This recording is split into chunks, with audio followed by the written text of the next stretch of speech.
大家好，我是阿胖。首先准备1斤排骨，加入清水泡1个小时，泡出血水。再准备5个番茄，洗干净，顶部十字划刀，放入大碗中，加入开水烫一下，好去皮。再准备1块老姜，切成片，等着备用。接下来调个料汁，加入1大勺料酒，1勺半的生抽，半勺老抽上色，再加入1小勺蚝油，1小勺白糖，1小勺黄豆酱，搅拌均匀，像这样就可以了。番茄烫好后，把皮去掉，再切成滚刀状。切好之后，先装入碗中，等着备用。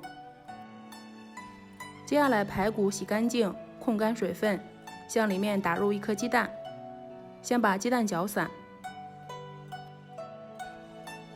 搅匀后加入1大勺淀粉，使每一块排骨都裹上1层淀粉液，像这样就可以了。锅中多倒一点油，烧热之后把排骨放进来，开中小火慢慢煎，煎至底部金黄，翻面，再把另一面也煎黄，像这样2面金黄就行了。把它放入大碗中，再加入之前调好的料汁，搅拌均匀，然后腌上30分钟左右。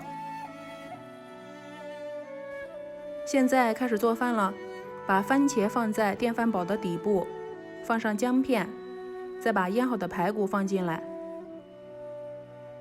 然后合上盖子，选择煮饭键煮上1个小时。好香啊，咕嘟咕嘟的。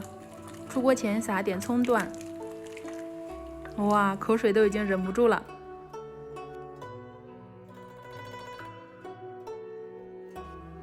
这样做的排骨，连汤汁都是美味的，配米饭贼拉带劲。